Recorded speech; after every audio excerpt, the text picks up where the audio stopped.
This is commentary on Workbook Lesson from the Course in Miracles, Lesson 153, In My Defenselessness, My Safety Lies. It's a really important lesson in one aspect, in many really, but in this one aspect that here it's going to lay out the form of practice that we have with this workbook, and really the form of practice that we'll have for the rest of our time as students of the course, as long as we're trying to learn the goal that the course set for us, that this form of practice that it has here is one that we will follow. That's essentially a morning and evening practice, which becomes our foundation of spending as long as we can with the lesson for the day. And that throughout the day we try and remember as often as we can the lesson for the day, that we specifically stop hourly and remind ourselves of the lesson, and then also what the Course calls response to temptation, that as soon as we feel our peace being lost, that we stop and we do a practice, and not being willing to tolerate this loss of peace for any longer, and then immediately we do a practice. So the metaphor in this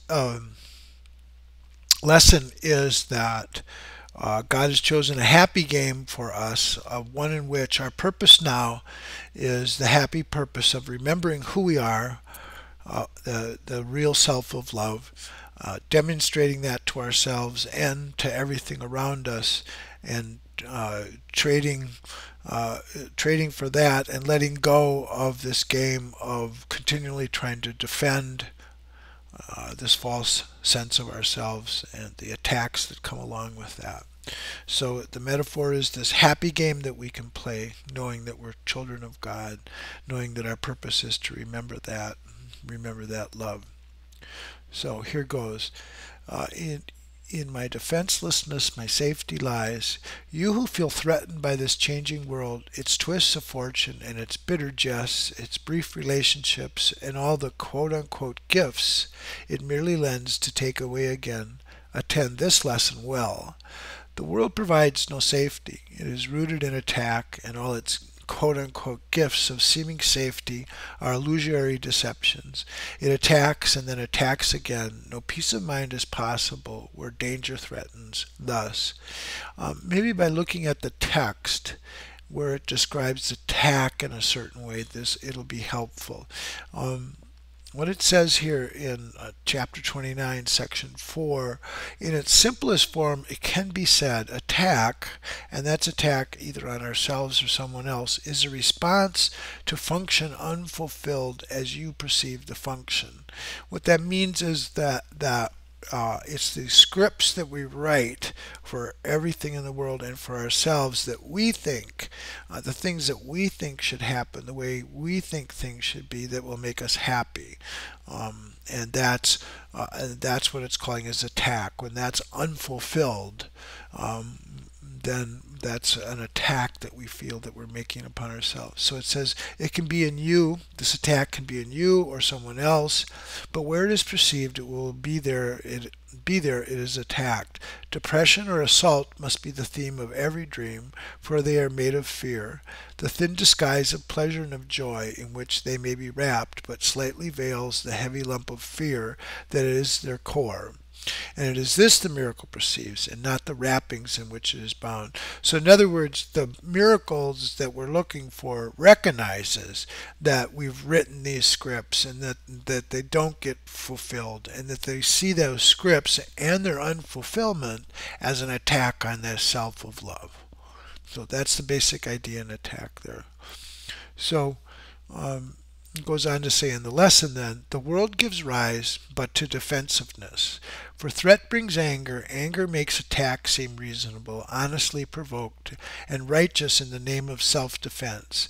Yet is defensiveness a double threat, for it attests to weakness and sets up a system of defenses that can't work. So we've covered this idea before, is that we make defenses for ourselves because we think that we lack, and we think that defense is going to supply that lack, but that defense itself reinforces that sense of lack that we have. And so some of the things that we've been looking at as defenses is this idea of planning for ourselves, by ourselves and just for ourselves. Sickness, um, is an attack upon our true self. It's a defense to keep that true self away. And then this idea of writing scripts, assigning functions to everything in ourselves which we think will make us happy. Okay, so they can't work. And now are the weak still further undermined, for there is treachery without, and still a greater treachery within. The mind is now confused, and knows not where to turn to find escape from its imaginings. It is as if a circle held it fast, wherein another circle bound it, and another one in that, until escape no longer can be hoped for nor obtained. Attack, defense, defense, attack, become the circles of the hours and the days that bind the mind in heavy bands of steel, with iron overlaid, returning but to start again. There seems to be no break nor ending in the ever-tightening grip of the imprisonment upon the mind. Defenses are the costliest of all the prices which the ego would exact. In them lies madness in a form so grim that hope of sanity seems but to be an idle dream beyond the possible.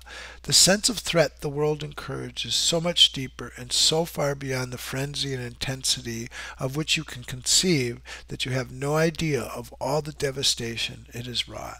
So it's just saying there that, like many of our practices, and they're all just kind of about this, is just going inside and try to find that place inside of us where our true self is, and that we just don't really realize how much of that has been lost and what it means to lose it. And we don't see how our trying to solve that loss in the ways we think things should be is just so reinforcing that sense of loss.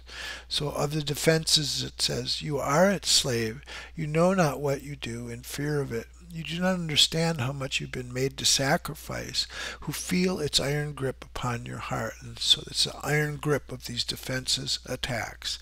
You do not realize what you've done to sabotage the holy peace of God by your defensiveness. For you behold the Son of God as victim to attack by fantasies, by dreams, and by illusions he has made, yet helpless in their presence, needful only of defense by still more fantasies and dreams by which illusions of his safety comfort him. So it's just saying we really do believe these defenses are going to seemingly make us okay. We really do believe in the scripts that we want to write for ourselves and everybody are the things that can make us happy and make us okay. And it's those scripts themselves, those defenses and attacks, is what's reinforcing the idea that we're no longer this full and complete self, this self that God created perfect. So now it turns the corner and says that what we need is defenselessness is strength.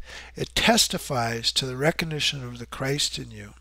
Perhaps you will recall the text maintains that choice is always made between Christ's strength and your own weakness, seen apart from him. Defenselessness can never be attacked because it recognizes strength so great, attack is folly, or a silly game a tired child may play when he becomes too sleepy to remember what he wants. So this idea of defensiveness is that who we are, we don't need to do anything to be that. We just need to drop the obstacles to it, which are the defenses we write, and then that will just be there. Right, that's the sense of, and that's what true strength is just dropping these defenses, the planning, all of that we think should happen, and then the strength of who we are will be there. It'll support us.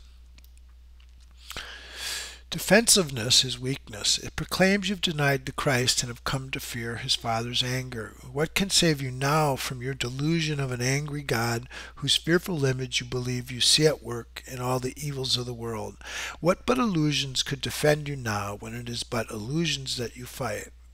All right, so this is referring, the separation is always seen as one which now our state is one of sin, guilt, and fear. And sin, and of course, means now we're in a state of lack, and we feel guilt because we think that lack was made real and that the lack came about because we attacked part of God, ripped it away, separated it from it, and we think that that really happened. So there's our guilt, and then we feel fear from it. We feel fear of God because of what we think we did to part of God, that we ripped part away and now we're separate. So that's this saying we have this deep fear inside of ourselves, but it's delusional. Okay, so here's the answer. We will not play such childish games today, for our true purpose is to save the world, and we would not exchange for foolishness the endless joy our function offers us. We would not let our happiness slip by because a fragment of a senseless dream happened to cross our minds, and we mistook the figures in it for the Son of God, its tiny instant for eternity. So in this lesson, and especially the one that follows, we're going to define our roles as teachers of God, as ministers of God, as miracle workers, that we get it, that we get the problem is this pretense of a false self, and that we understand that, and that the answer is to accept the true self inside, and that we can teach that, which means we can live it and demonstrate it to ourselves and others. And when I'm healed, I'm not healed alone. So we completely turn this thing around of the neediness of trying to get something from people in the world, in which we will be there to save that very world. We will be there as a demonstration of what that world really needs. So we look past dreams today and recognize that we need no defense because we are created unassailable without all thought or wish or dream in which attack has any meaning. Now we cannot fear, for we have left all fearful thoughts behind, and in defenselessness we stand secure, serenely certain of our safety now, sure of salvation, sure we will fulfill our chosen purpose as our ministry extends its holy blessing through the world. Be still a moment, and in silence think how holy is your purpose, how secure you rest, untouchable within its light. God's ministers have chosen that the truth be with them. Who is holier than they? And who could be sure that his happiness is fully guaranteed? And who could be more mightily protected? What defense could possibly be needed by the ones who are among the chosen ones of God, by his election, and their own as well? Now, this doesn't mean specialness. Everybody's been chosen, and everyone has chosen this, and everyone will become aware of it. But it's saying now that we've understood what the real problem is, and we've chose the real solution, that means that we're chosen by God's election. That means that since we really understand this and chose this new function, that that's our holiness, that our happiness is guaranteed, that we know that we're protected, that we know we don't need defenses because we have this new purpose of remembering that self, that true self. It is the function of God's ministers to help their brothers choose as they have done. So this keeps intact freedom of mind. We can't choose for somebody else. We can't make them follow the way we've chosen. We can just be the example, and they can see in us this example of someone who has that love inside and peace. God has elected all, but few have come to realize his will is but their own, and while you fail to teach what you have learned, salvation waits and darkness holds the world in grim imprisonment. Nor will you learn that light has come to you and your escape has been accomplished, for you will not see the light until you offer it to all your brothers as they take it from your hand, so you will recognize it as your own.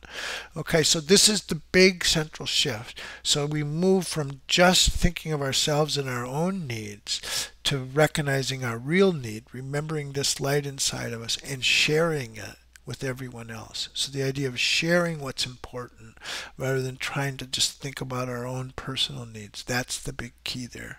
Sharing that light with everyone. Salvation can be thought of as a happy game, as of a game that happy children play. It was designed by one who loves his children and who would replace their fearful toys with joyous games which teach them that the game of fear is gone. His game instructs in happiness because there is no loser. Everyone who plays must win, and in his winning is the gain to everyone insured. The game of fear is gladly laid aside when children come to see the benefits salvation brings. You who have played that you're lost to hope abandoned by your father, left alone in terror in a fearful world, made mad by sin and guilt. Be happy now. The game is over. Now a quiet time has come in which we put away the toys of guilt and lock our quaint and childish thoughts of sin forever from the pure and holy minds of heaven's children and the Son of God. We pause but for a moment more to play our final happy game upon this earth, and then we go to take our rightful place where truth abides and games are meaningless. So is the story ended. Let this day bring the last chapter closer to the world, that everyone may learn the tale he reads of terrifying destiny, defeat of all his hopes, his pitiful defense against a vengeance he cannot escape, is but his own deluded fantasy. God's ministers have come to waken him from the dark dreams this story has evoked in his confused, bewildered memory of this distorted tale. God's Son can smile at last on learning that it is not true. And so now we're going to describe the practice instructions. And again, these are the ones that we're going to follow for really the rest of the time as we are students of the course, until we've learned what the course is having us learn. Today we practice in a form we will maintain for quite a while. We will begin each day by giving our attention to the daily thought as long as possible. 5 minutes now becomes the least we give to preparation for a day in which salvation is the only goal we have. 10 would be better, 15 better still, and as distraction ceases to arise to turn us from our purpose, we will find that half an hour is too short a time to spend with God, nor will we willingly give less at night in gratitude and joy. So morning and evening practice as long as we can. We set a minimum of 5 minutes. We want to follow that as closely as possible. And then here's the hourly. Each hour adds to our increasing peace as we remember to be faithful to the will we share with God. At times, perhaps a minute a minute even less will be the most that we can offer as the hour strikes. Sometimes we will forget, and at other times the business of the world will close on us and we will be unable to withdraw a little while and turn our thoughts to God. So this is key of how loving the course is just, try the best that you can. But no regrets if you don't make it, because the regrets are just reinforcing the mistake. It's like, let it go. And so he goes, yet when we can, we will observe our trust as ministers of God in hourly remembrance of our mission and his love, and we will quietly sit by and wait on him and listen to his voice and learn what he would have us do the hour that is yet to come, while thanking him for all the gifts he gave us in the one gone by. So that's in our hourly remembrance. We look back grateful for the guidance that we got, the gifts of peace and joy that we got, and we look ahead for the hour to come and look to that guidance to give us that same experience as much as possible, remembering who we are, remembering we're ministers of God, remember we're there to offer miracles. In time with practice, you will never cease to think of him and hear his loving voice guiding your footsteps into quiet ways where you will walk in true defenselessness. For you will know that heaven goes with you, nor would you keep your mind away from him a moment, even though your time is spent in offering salvation to the world. Think you he will not make this possible for you who chose to carry out his plan for the salvation of the world and yours? Today our theme is our defenselessness. We clothe ourselves in it as we prepare to meet the day. We rise up strong in Christ and let our weakness disappear as we remember that his strength abides in us. We will remind ourselves that he remains beside us through the day and never leaves our weakness unsupported by his strength. We call upon his strength each time we feel the threat of defenses undermine our certainty of purpose. We will pause a moment as he tells us, I am here. So this is this response to temptation, that as soon as we feel the threat of defenses arise, as soon as we feel their peace and joy going, that we stop right at that moment as soon as we can and we listen to God's voice say, I am here. You are protected. You are strong. There's no need for fear. So that's called, as soon as we lose our peace, that's the time to practice. Your practicing will now begin to take the earnestness of love to help you keep your mind from wandering from its intent. Be not afraid nor timid. There can be no doubt that you will reach your goal. The ministers of God can never fail, because the love and strength and peace that shine from them to all their brothers come from Him. These are His gifts to you. Defenselessness is all you need to give Him in return. You lay aside but what was never real to look on Christ and see His sinlessness. So that's our part, to drop our defenses. And I've said it so many times, is to let go of the past. Everything we think we learned about what should happen. Let go of the future anxiety and just come into that holy instant which has forgiveness and a miracle, some memory of that truer self. And all we need to get that is just to lay down our defenses and come with that empty-handed and expect that that's what we'll get. Okay, that's it for today. Thank you.